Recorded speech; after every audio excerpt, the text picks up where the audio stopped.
Calculation of earthwork quantity in road. आज हम देखेंगे कि जब भी हम कोई नया रोड बनाते हैं तो उस पे जो हमारा नेचुरल ग्राउंड होता है उसमें काफ़ी सारी अंडुलेशंस होती है। तो उन अंडुलेशंस को ख़त्म करने के लिए हमें या तो वहाँ पे कटिंग करनी पड़ती है या तो फिलिंग करनी पड़ती है। तो आज हम देखेंगे कि वो जो क्वांटिटी ऑफ फिलिंग कितनी होगी उसमें या कटिंग कितनी होगी वो कैसे कैलकुलेट करते हैं। अगर आप हमारे चैनल पे नए हैं तो हमारे चैनल को सब्सक्राइब कीजिएगा। तो चलिए आज हम अपनी वीडियो शुरू करते हैं। Formation width 10 metres, side slope in cutting 1.5:1, side slope in filling और banking 2:1, upward gradient 1:200 from chain A 0 to 600 meters, downward gradient 1:400 from chain A 600 meters to 1200 meters, RL of formation at chain age 0 equal to 115.00। तो जो हमें road बनाना है तो उसकी जो formation width है वो 10 मीटर है, और अगर रोड हमारा कटिंग में जा रहा है तो उसकी जो साइड स्लोप आएगी 1.5:1 आएगी, और अगर फिलिंग में जा रहा है या बैंकिंग भी हम बोलते हैं तो साइड स्लोप जो है वो 2:1 है। तो अब जो RLs लिए हुए हैं at a distance of 0 to 1200 at an interval of 100 metre के इंटरवल्स पे हमने RLs लिए हुए हैं ग्राउंड लेवल के। तो वो ग्राउंड लेवल के RLs जो है वो यहाँ पे हमने नोट किए हुए हैं। तो उसके बाद जो हमारी फॉर्मेशन लेवल क्या रहेगी, तो ये हमारा बता रहा है कि upward gradient 1:200 from chainage 0 to 600, यानी कि 0 से 600 मीटर तक जो हमारा फॉर्मेशन लेवल है उसका जो ग्रेडियंट है वो बढ़ रहा है 1:200, और फिर 600 के बाद जो है 1200 तक जो ग्रेडियंट है वो डाउन जा रहा है 1:400। और हमें दिया हुआ है कि जो RL हमारा है चेन एज 0 पे वो 115 है। तो पहले हम फॉर्मेशन लेवल के RLs कैलकुलेट करते हैं। तो फॉर्मेशन लेवल अगर हम 0 पे देखेंगे 115.00, तो हमें दिया हुआ है upward gradient 1:200 from chainage 0 to 600। तो हम देखेंगे कि जो ये ग्रेडियंट फॉर्मेशन लेवल का RL है ये कितना बढ़ेगा 0 से 600 तक। तो हमारा जो इंटरवल है वो 100 है, 1/200 मल्टीप्लाइड बाई 100। तो हम देखेंगे ये हमारा आ जाएगा 0.50। तो यहाँ से जो हमारा है 0 से लेके 600 तक जो हमारा RL है हर किसी चेन एज पे 0.5 इंक्रीज़ होगा। तो यहाँ पे हमारा आएगा 115.50, 116.00, 116.50, 116.50, 117.00, 117.50 और 118.00। तो फिर बता रहा है कि जो 600 से 1200 तक हमारा डाउनवर्ड ग्रेडियंट है 1:400। तो अपवर्ड में जो RL है वो प्लस होगा, और डाउनवर्ड जो है 1/400 मल्टीप्लाइड बाई 100। तो ये हमारा आ जाएगा, डाउनवर्ड है तो -0.25। तो 0.25 हमारा RL कम होता जाएगा। तो 700 पे हमारा आ जाएगा 117.75, 117.50, 117.25, 117.00, 116.75, 116.50। तो अब ये हमारे जो चेन एजेस थे, तो हर किसी चेन एज पे हमारे ग्राउंड लेवल्स दिए थे, तो अब हमने फॉर्मेशन लेवल्स भी कैलकुलेट किए।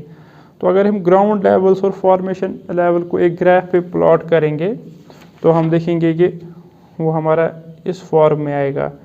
जो ये ग्रीन लाइन जो है हमारी नेचुरल ग्राउंड RL दिखा रही है, और फिर जो ये रेड वाली है ये हमारी फॉर्मेशन लेवल है।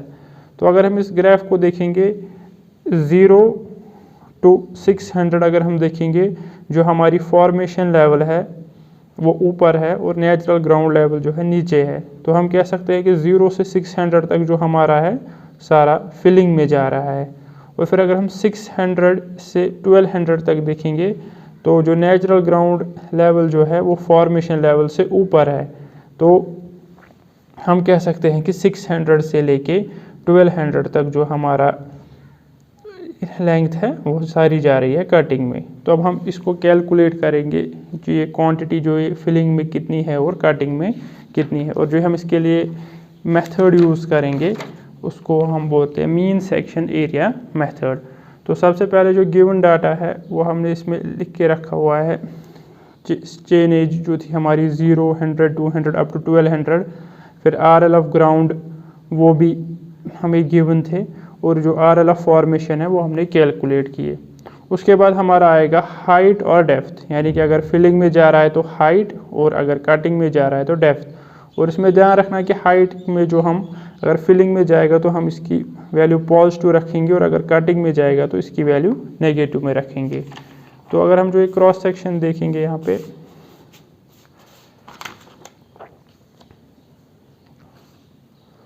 ये पहले हाइट और डेप्थ, तो हमें पता है इस क्रॉस सेक्शन से कि 0 से लेके 600 तक जो है हमारा जो रोड की लेंथ है वो फिलिंग में जा रही है। तो वो हम RL से भी डिफरेंशिएट कर सकते हैं कि अगर RL ऑफ फॉर्मेशन ज़्यादा है RL ऑफ ग्राउंड से तो फिलिंग में जाएगा, और अगर RL ऑफ ग्राउंड ज़्यादा है RL ऑफ फॉर्मेशन से फिर कटिंग में जाएगा। तो जब हम इनका डिफरेंस करेंगे 0.5, 0.75, 0.75, 1.3, 0.90, 0.65, 0.00, 0.50, यहाँ नेगेटिव साइन इसलिए लिखा हुआ है, ये इंडिकेट कर रहा है कि कटिंग में जा रहा है।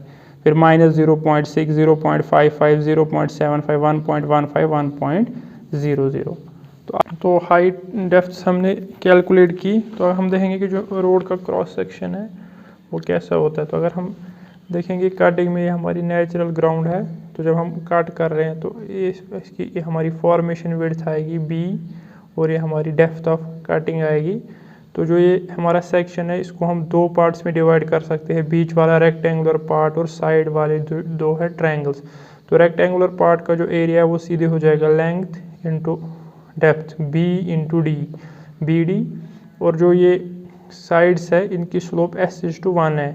तो इस ट्रायंगल का एरिया हो गया 1/2 HD स्क्वायर, 1/2 HD स्क्वायर। तो दोनों ट्रायंगल्स का जब मिला के करेंगे 1/2, तो ये हो जाएगा टोटल में SD स्क्वायर।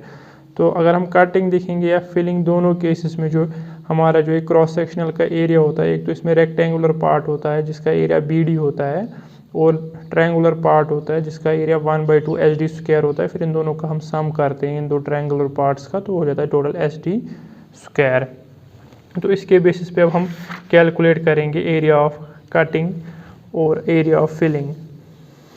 तो पहले सेंट्रल एरिया BD, तो B जो हमारी है वो फॉर्मेशन विड्थ है वो हमारी 10 दी हुई है, और जो D हमने यहाँ पे कैलकुलेट किया B 10 मल्टीप्लाइड बाई D, हर किसी केस में हमने 10 को D के साथ मल्टीप्लाई किया, तो ये हमारा सेंट्रल एरिया आ गया। उसके बाद साइड एरिया तो है SD स्क्वायर। तो जब हम पहले केसेस यहाँ से 0.5 चेन 0 to 600 हमारा फिलिंग में है, तो जब हम SD कैलकुलेट करेंगे तो D तो हमारा यहाँ पे कैलकुलेटेड है, तो S जो हमारा है फिलिंग में वो हमारा 2 आएगा। तो 2 into D square, chain 0 to 600 तक, और फिर हमें पता है कि 600 के बाद जो है हमारा वो जा रहा है कटिंग में, तो वहाँ पे हमारी जो S की वैल्यू है 1.5 होगी। तो 1.5 इंटू D स्क्वायर, तो ये हमारा साइड्स का एरिया आ गया। तो इन दोनों को हम ऐड करेंगे तो ये हमारा टोटल क्रॉस सेक्शनल एरिया आ जाएगा BD प्लस SD स्क्वायर। तो उसके बाद हमें करना है मीन सेक्शन एरिया, क्योंकि ये मेथड जो है मीन सेक्शन एरिया मेथड है। तो जो हमारे यहाँ पे एरिया है इनका मीन 5.5 प्लस 8.63, इसका मीन करेंगे 7.02, फिर इन दोनों का मीन 8.63, इन दोनों का मीन 12.51, इन दोनों का मीन 13.50, इन दोनों का मीन 8.99, इन दोनों का मीन 3.68, इन दोनों का मीन 2.69, इन दोनों का मीन 5.96, इन दोनों का मीन 6.25, इन दोनों का 7.15, इन दोनों का 10.91 और इन दोनों का 12.49। फिर length in between the station, जो हमारा पहला चेंज थी 0 to 100, तो इन दोनों के बीच की डिस्टेंस 100 100 100, तो डिफरेंस जो है हर किसी चेंज के बीच में 100 है, तो वो यहाँ पे लिखेंगे। फिर हम मल्टीप्लाई करेंगे mean sectional area multiplied by length, ये हमें क्वांटिटी देगा लेंथ मल्टीप्लाइड बाय एरिया। तो जो पहले केसेस है 7.07, 8.63, 12.51, 13.50, 8.99, 3.68, ये हमारा 600 चेंज तक है जो हमारा सारा फिलिंग में जा रहा है। तो ये वाली जो क्वांटिटी हम फिलिंग इस बैंकिंग वाले रो में डालेंगे 2.69 इंटू 100, 5.96 इंटू 100, 6.25, 7.15, 10.91, 12.49, ये वाले हमारे काटिंग में जाएंगे। तो इन बैंकिंग के कॉलम का हम सम करेंगे 5438 और काटिंग का भी सम करेंगे। तो इस मेथड से हमने कैलकुलेट किया कि जो हमारी बैंकिंग में क्वांटिटी है वो कितनी है और कटिंग में कितनी क्वांटिटी है। होप आपको ये वीडियो पसंद आया होगा, इसको लाइक कीजिएगा, शेयर कीजिएगा। Thank you.